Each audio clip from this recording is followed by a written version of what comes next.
A Polícia Federal apura se o senador Renan Calheiros, do MDB, relator da CPI da pandemia, recebeu parte de uma propina de 4 milhões de reais, supostamente paga pelo consórcio Estaleiro Rio Tietê, em Alagoas. Segundo informações da revista Veja, o inquérito em tramitação no Supremo Tribunal Federal desde maio de 2020 investigava inicialmente se Renan havia recebido doações eleitorais ilícitas por empresas do consórcio. Mas o desenrolar das apurações levou a Polícia Federal a reformular a linha de investigação, que por hora descartou irregularidades nos repasses eleitorais, né, Vini? Isso, Paulo. E temos uma informação importante que saiu agora há pouco lá na CPI da Covid, porque a comissão desistiu de votar o requerimento de quebra de sigilo bancário da Rádio Jovem Pan. Muito bem. O pedido foi retirado de pauta depois da repercussão negativa.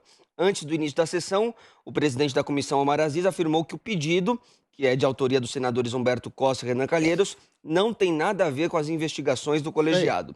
O parlamentar acrescentou ainda que, indiferente de posicionamento editorial, temos que dar liberdade à imprensa para se posicionar.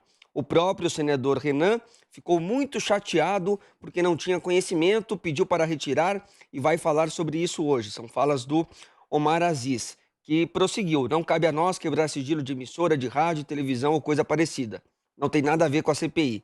Nosso comportamento, indiferente de posicionamento editorial, tem que dar liberdade à imprensa para se posicionar. Também em coletiva, o relator Renan Calheiros admitiu que o pedido foi um equívoco que aconteceu na ausência dos senadores em Brasília durante o recesso.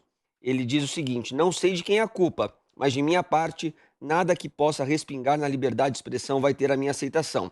Esse foi um posicionamento histórico que sempre tive e essa é uma oportunidade para reafirmá-lo. Queria, sem saber de quem é a culpa, pedir desculpas pelo que aconteceu. Não vamos concordar com esse tipo de coisa. Então, CPI da Covid desistindo de votar a quebra de sigilo da Rádio Jovem Pan. Paulo Matias. Eu quero ouvir a nossa Paulinha sobre isso. O que você achou, Paulinha? Eu acho importante. E essas repercussões, às vezes a gente acha que a repercussão ruim não muda as coisas. E aí a gente consegue ver que sim. Mas eu acho que era um não, e era um consenso, eu acho que qualquer grupo de imprensa tem o direito de ter os seus comentaristas. E aqui, por exemplo, a gente tem diversidade de opinião. Dizer o quê? O que está acontecendo aqui? Uma discussão entre pessoas que divergem. Super educada. Super. Aqui muito calma e educada. Uma coisa amorosa que teve aqui no programa. E aí você vai falar que tem um minuto, a Paula está dando a opinião dela. Não é para vocês brigarem, é para vocês depois, enfim, vocês vão conseguir contemplar os dois lados. E eu acho que isso que foi importante também, o apoio dos órgãos de liberdade de imprensa, e é alguma coisa que, se acontecesse, poderia se repetir com qualquer outro canal, com qualquer outra emissora, e isso é bastante perigoso, a gente sabe disso e fala disso sempre aqui no Morning Show. Que curioso essa questão do erro, né?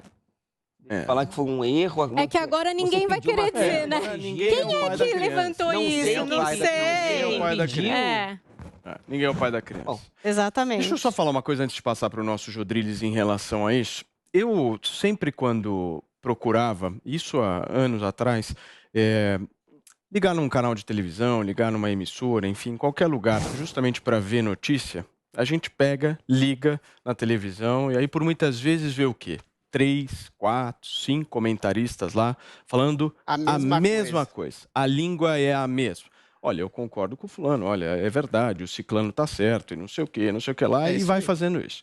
Aqui na Jovem Pan, a gente tem arranca-rabos diários. Esses dois aqui se matam todo santo dia.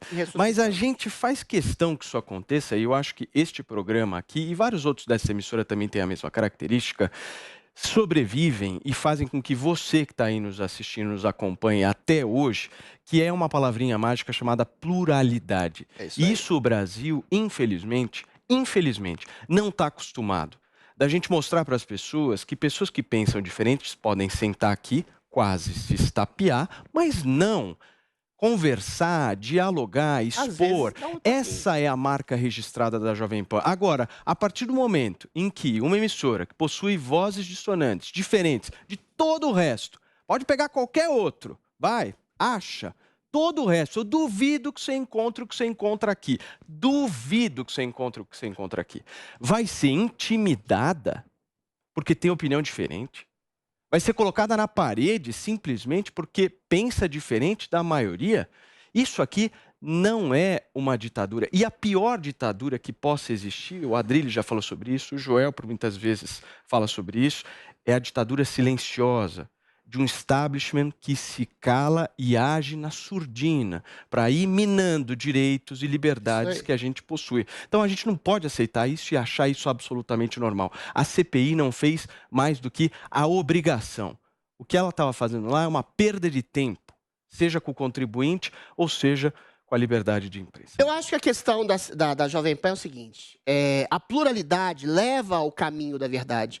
Jornalismo que se faz com isenção e com investigação dos fatos, ele precisa de pluralidade de opiniões e a Jovem Pan é o único veículo que tem, de maneira ampla, geral e restrita, essa pluralidade, que às vezes chega até quase às vias de fato, em nome de uma verdade. Porque quando você coloca só gente que concorda no mesmo meio e fala exatamente a mesma coisa de forma diferente um do outro, você cria a premissa da ideologização e de um tipo de militantismo em torno da percepção de uma verdade que já está dentro de você. É esse o problema principal do jornalismo. E é com isso que o porco do Renan Calheiros joga. Porque ele joga para uma campanha militante. E aí eu discordo até um pouco da Paulinha quando ela fala que houve um consenso. Não houve.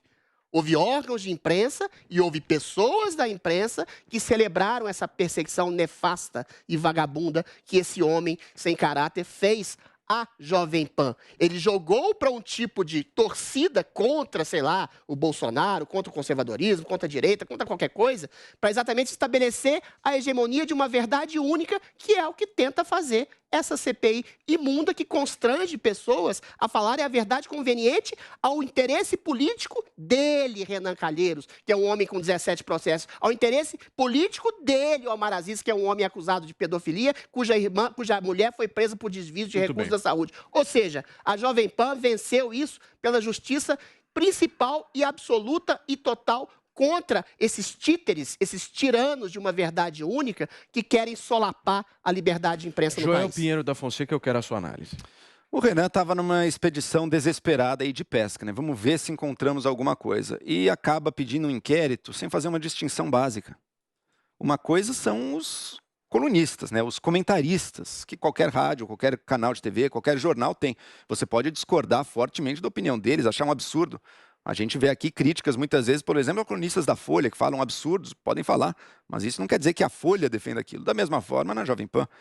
Uma coisa é você discordar de comentaristas da rádio, outra coisa é você dizer que o jornalismo da rádio está fazendo alguma coisa indevida, ou está deturpando. Eu desafio qualquer um que seja crítico da rádio a pegar no jornalismo da rádio. Cadê? Cadê os malfeitos? Cadê as notícias falsas? Cadê a fake news? Cadê a distorção? Não tem. E impera, inclusive, uma separação completa entre quem cuida de jornalismo, quem são jornalistas, repórteres, diretores de redação e quem são comentaristas, colunistas, que aí cada um diz a sua opinião aqui, sem nenhuma restrição. E vale a gente reiterar aqui e destacar a repercussão positiva em relação à defesa da liberdade de imprensa que a gente viu, né? Por exemplo, eu vi o antagonista dando nota a favor da Jovem Pan, dizendo do absurdo que era isso. Eu vi o Merval Pereira, no jornal o Globo, escrevendo sobre isso. Eu vi Carlos Andreasa, da CBN, falando sobre isso. Ou seja, é legal ver que é uma pauta em que une não apenas pelo ator, né? Ou tão somente quanto o ator, mas sim pela causa. Mas não foi todo mundo, né, Paulo? É esse que é meu ponto. Não, sim. Teve gente que não se uniu, não. Algumas pessoas não, Adriles, mas eu vi uma grande repercussão de muitos veículos de comunicação justamente defendendo a liberdade de imprensa que precisa ser sempre assegurada no Brasil.